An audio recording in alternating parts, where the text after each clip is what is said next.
Yang terakhir Ibu Rike, silakan mainkan 5 menit. Nanti kalau tidak Assalamualaikum cukup tambah. warahmatullahi wabarakatuh. Salam sejahtera untuk kita semua. Om Swastiastu, Namo Buddhaya, salam kebajikan, rahayu. Yang saya hormati pimpinan dan anggota Komisi 6 DPR RI. Yang saya hormati Menteri Koperasi, Wakil Menteri Koperasi, beserta seluruh jajaran Kementerian Koperasi. Terima kasih untuk kehadirannya. Akhirnya kita bisa bertemu membahas sesuatu yang sangat penting. Ini adalah suatu langkah yang progresif kalau menurut saya dalam menyikapi bukan hanya kondisi nasional kita, tetapi secara geopolitik maupun geoekonomi. Bapak izinkan di tangan saya, ini ada buku yang sangat tebal, ya. Ini adalah roadmap pembangunan pertama Indonesia yang disebut dengan Pola Pembangunan Nasional Semesta Berencana. Ini adalah semacam antitesa terhadap berbagai persoalan geopolitik dan geoekonomi saat itu, disusun semenjak tahun 57 hingga tahun 60 begitu, yang terdiri dari tripola pembangunan, pola riset, kemudian pola perencanaan dan pola anggaran. Di dalam roadmap pembangunan semesta berencana ini ada beberapa postulat yang sangat penting menurut saya. Dan saya diperintahkan secara khusus oleh Ibu Megawati Soekarno Putri untuk menganalisisnya dari tahun 2013, dan itu kemudian ditetapkan akhirnya karena ini adalah pondasi pembangunan teknokratik Indonesia termasuk di bidang politik, ekonomi, sosial, budaya, dan seluruh bidang kehidupan. Tahun 2023 akhirnya ditetapkan sebagai memori kolektif bangsa. Saya membaca sesuatu yang sangat penting dan nanti terkait dengan koperasi, bahwa di dalam konsep ini dalam sistem sudah otonomi daerah, berarti sama dengan saat ini. Ya, kita pernah sentralistik, tapi sebelumnya pondasi kita adalah roadmap pertama pembangunan Indonesia adalah desentralisasi dalam perspektif NKRI, otonomi daerah dengan memperkuat democratic rural development. Oleh sebab itu desa menjadi sangat penting, pembangunan desa menjadi sangat penting, dan salah satu hal yang menjadi marwah dari pembangunan desa itu adalah di dalam arsip yang sangat penting ini adalah koperasi desa harus didirikan di setiap desa. Itu sudah ada arsipnya. Nanti boleh kita sharing dan boleh kita diskusi, Bapak. Sehingga menurut saya peran desa kita sepakati bersama menjadi sesuatu yang sangat fundamental di dalam kehidupan berbangsa, bermasyarakat, dan bernegara hari ini dan di masa yang akan datang.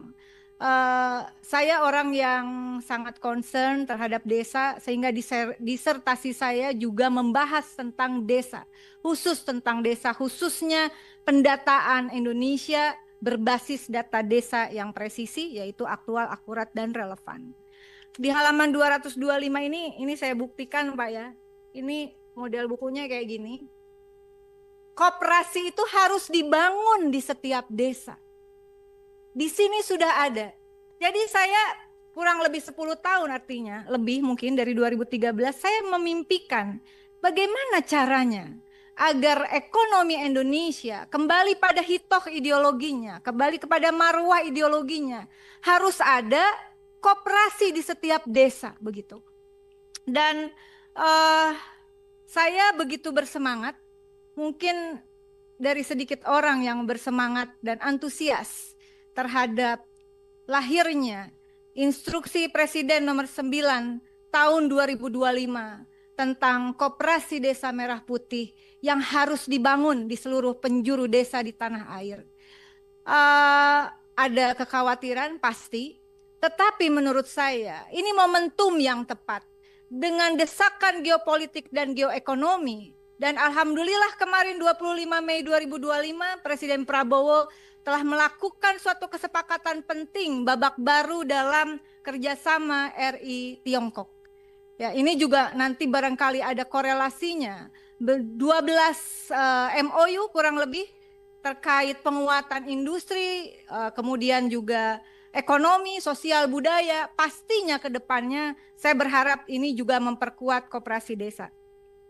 Nah, kemudian di dalam saya ingin kita mengetahui bahwa ada arsip penting ini, begitu. Dan Ibu Megawati secara khusus selalu menekankan bahwa kedudukan dan peran koperasi. Pertama adalah alat untuk melaksanakan ekonomi Pancasila.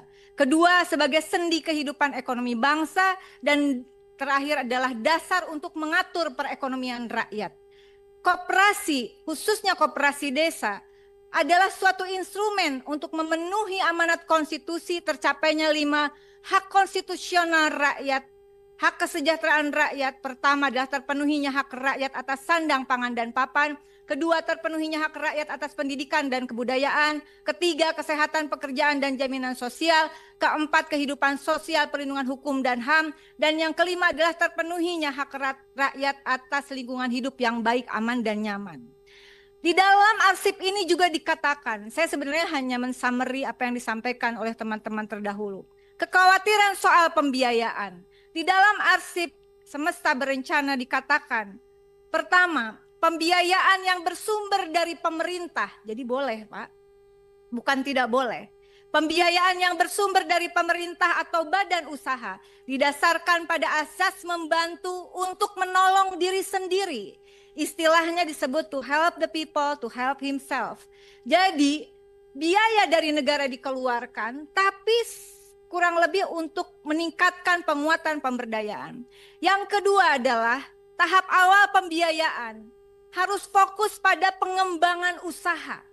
Prioritas pada 3 sektor, produksi, distribusi, dan industri. Catatan pentingnya, pembiayaan itu tidak untuk pembangunan fisik.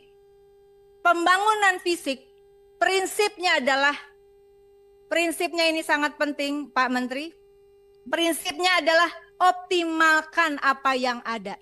Tadi beberapa teman termasuk lahirnya Undang-Undang Resi Gudang, melahirkan gudang-gudang yang nggak kepake. Kemudian yang ketiga, amanat dari para pendiri bangsa kita. Pemerintah melakukan gerakan koperasi nasional, disertai pendidikan tentang koperasi, terutama bagi pemerintah daerah dan pemerintah desa, termasuk politik anggaran dalam APBD dan APBDes. Boleh Bapak kalau mau tepuk tangan? Ini tepuk tangannya penyusunnya adalah 513 orang anggota MPR RI pertama dan 600 pakar dari berbagai bidang keilmuan dari seluruh Indonesia. Kita aplaus untuk mereka yang sudah meletakkan fondasi dasar ekonomi. Oleh karena itu saya tidak akan berpanjang lebar.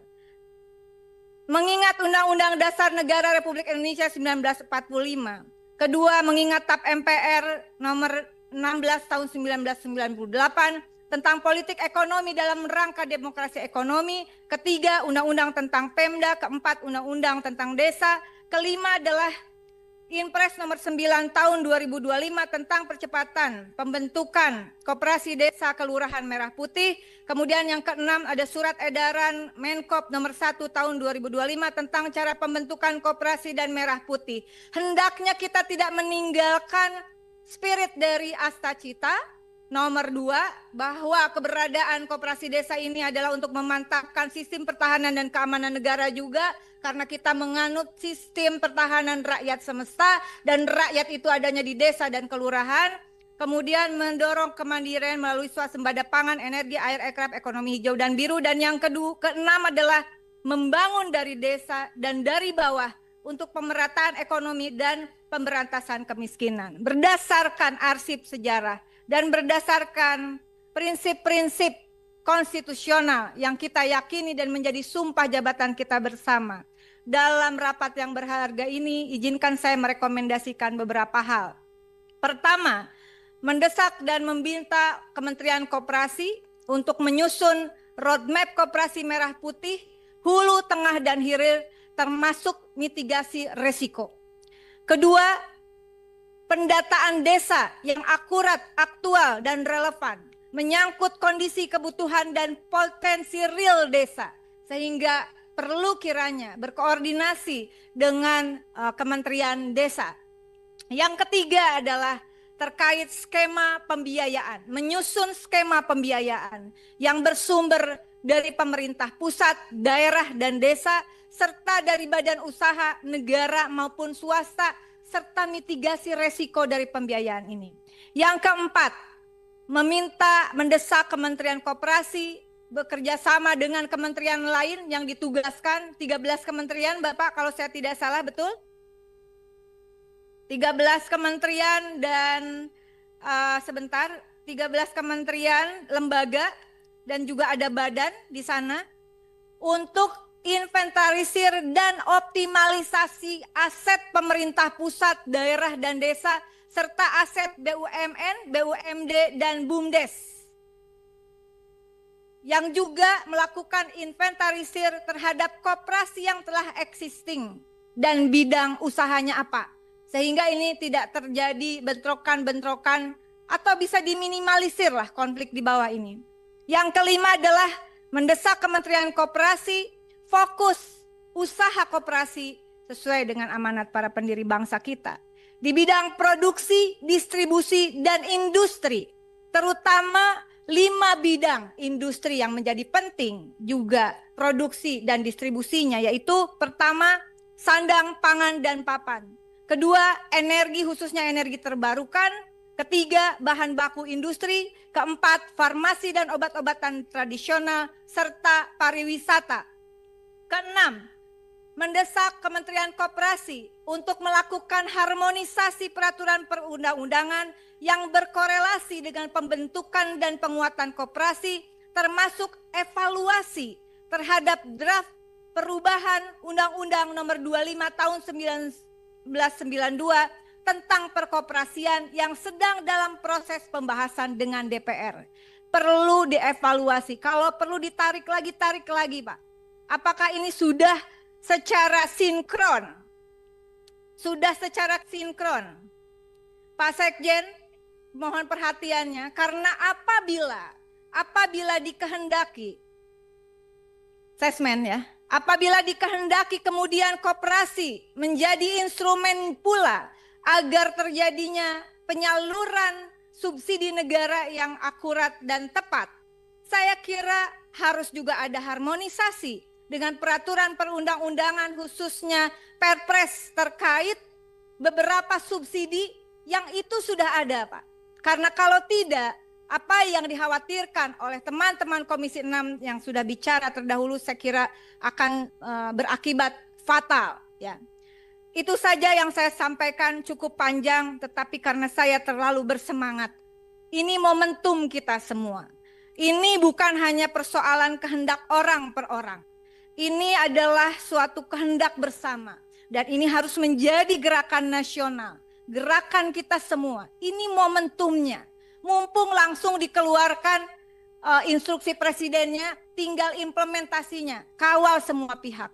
Bahwa koperasi Desa Merah Putih, Bapak. Makanya saya bilang, Pak Menko, fokus Pak, fokus. Hal-hal yang tidak menyangkut koperasi desa bisa diwakilkan, Bapak tanggapi, wakilkan Pak. Jadi Bapak nggak keselip lidah. Dan ini sangat penting karena ini adalah hajat besar Pak Menko. Hajat besar Pak. Jangan sampai gagal Pak. Momentum tidak datang 2 kali Pak. Ini legacy Pak. Kalau berhasil ini menjadi legacy untuk bangkitnya ekonomi Indonesia. Kalau tidak berhasil, ini jajaran Kementerian Koperasi adalah orang yang paling bertanggung jawab dunia akhirat. Ya. Kalau ini sampai gagal. Betul Pak. Jadi mari kita bersemangat dan tolong terakhir tadi pesan juga dari Ibu Ketua, libatkan kami sebentar lagi reses dalam sosialisasi, setidaknya infokan Pak. Jadi kami bisa hadir untuk daerah-daerah pemilihan kami. Dan pribadi dari saya mohon pengawalan, saya sedang melakukan riset untuk Koperasi Desa Merah Putih berbasis data desa presisi di salah satu desa di Provinsi Bali. Di Bali.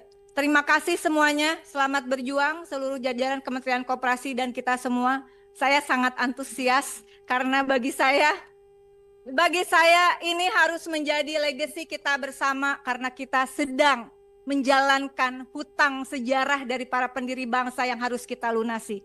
Terima kasih. Wallahul muwaffiq ila aqwamit thoriq. Wassalamualaikum warahmatullahi wabarakatuh.